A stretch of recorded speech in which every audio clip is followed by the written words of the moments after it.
प्रश्न संख्या 27।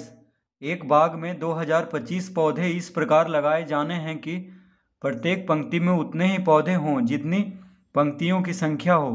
पंक्तियों की संख्या और प्रत्येक पंक्ति में पौधों की संख्या ज्ञात कीजिए। तो प्रश्न 27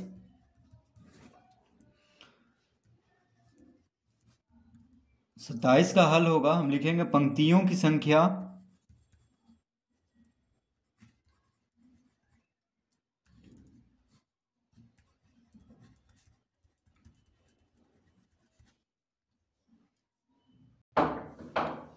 और प्रत्येक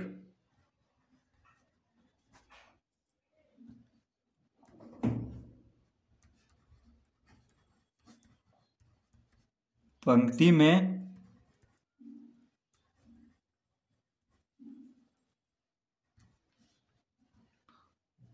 पौधों की संख्या बराबर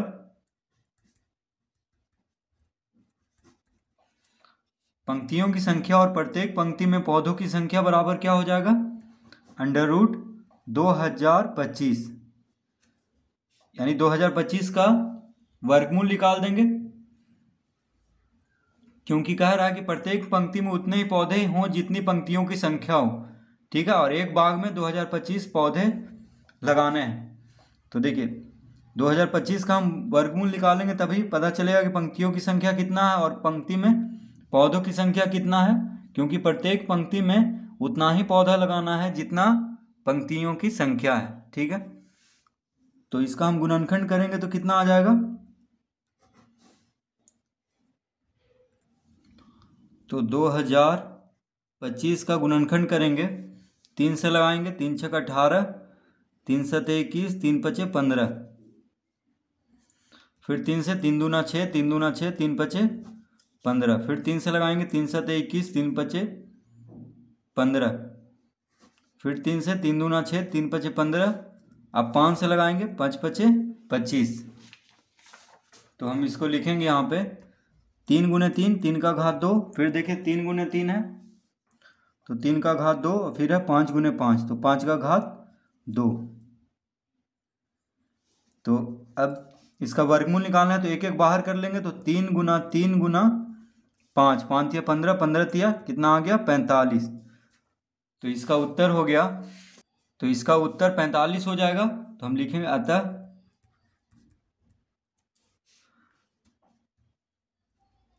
पंक्तियों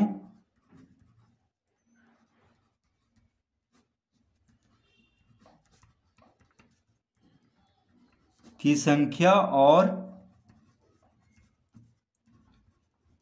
प्रत्येक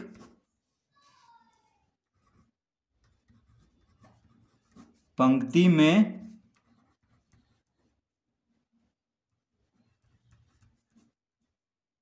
पौधों की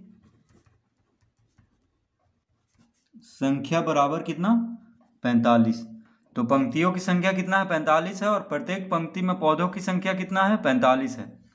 ठीक है, तो दोनों की संख्या 45 ही होगा।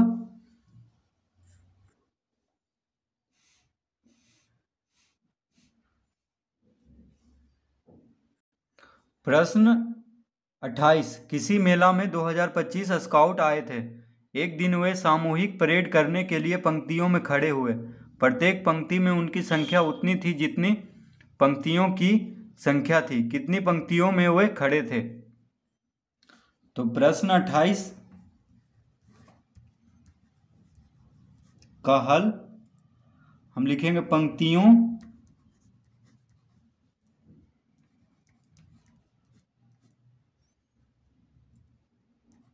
की संख्या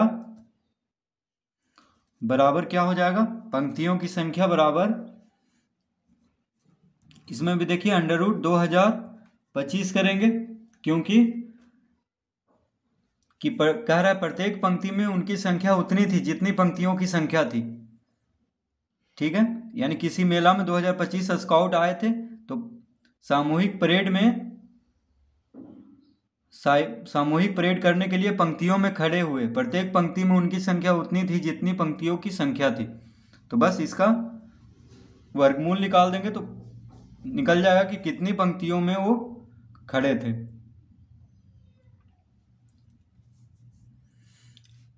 तो देखिए इसका गुणनखंड करेंगे, तो इसका गुणनखंड हम इसके पहले वाला प्रश्न में किए थे, तो उसी को लिख देना है बस। 3 का घात 2 गुना 3 का घात 2 गुना 5 का घात 2 कितना हो जाएगा, 3 गुना 3 गुना 5 यानी 45। तो लिखेंगे अतः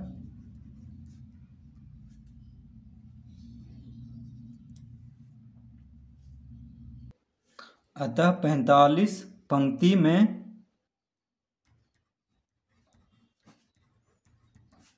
वे खड़े थे। ठीक है, 45 पंक्ति में वो खड़े थे, क्योंकि पंक्तियों की संख्या निकल चुका है 45।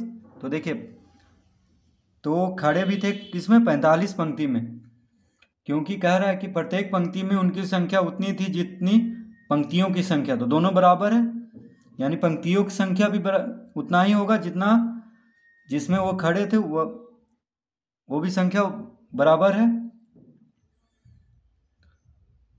ठीक है, तो इसका उत्तर हो जाएगा 45। प्रश्न संख्या 29, भूकंप पीड़ितों की सहायता कोष में एक विद्यालय के प्रत्येक छात्र ने उतने ही पैसे चंदा दिए जितने कुल छात्र थे।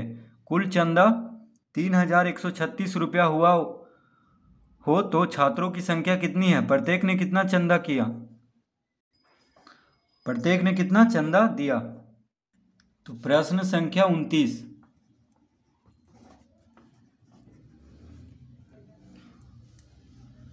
तो इसका हल में भी देखिए बस अंडर रूट हम कर देंगे 3136, क्योंकि कह रहा है कि भूकंप पीड़ितों की सहायता कोष में प्रत्येक छात्र ने उतने ही पैसे चंदा दिए जितने कुल छात्र थे। तो कुल चंदा कितना हुआ 3136, तो उसका हम वर्गमूल निकाल देंगे तो छात्रों की संख्या भी आ जाएगा और प्रत्येक ने कितना चंदा दिया वह भी आ जाएगा। तो इसका हम गुणनखंड करेंगे तो कितना हो जाएगा, तो 3136 का गुणनखंड 2 से लगाएंगे एक बार में, 2 पचे 10, 2 छक 12, 2 अठी 16, 2 सते 14, 2 अठी 16, 2 चौक 8, 2 तिया 6, 2 नम 18, 2 दूना 4, 2 से एक बार में, 2 नम 18, 2 छक 12, 2 से 9 दूनी 18, 8 दूनी 16, फिर 2 से 4 दूनी 8, 9 दूनी 18, 7 सते 49। देखिए कितना 2 है, 1 2 3 4 5 6। तो यहाँ पे हम लिखेंगे 2 का घात 2 गुना 2 का घात 2 गुना 2 का घात 2, 6 2 है, तो देखिए सबका घात 2 करके लिख देंगे, गुना 7 का घात 2। तो इसका उत्तर हो जाएगा, एक एक बाहर निकाल देंगे, गुना ये वर्गमूल निकालना है तो देखिए 2 दूनी 4, 4 दूनी 8, 8 सते 56। तो इसका उत्तर आ चुका है कितना, 56। तो हम लिखेंगे अतः छात्रों की संख्या बराबर कितना हो गया,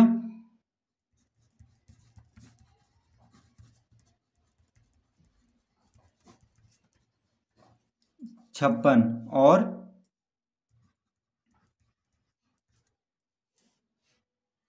प्रत्येक ने कितना चंदा दिया यह भी पूछ रहा है, तो लिखेंगे और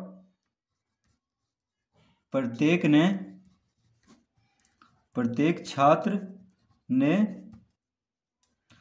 56 रुपया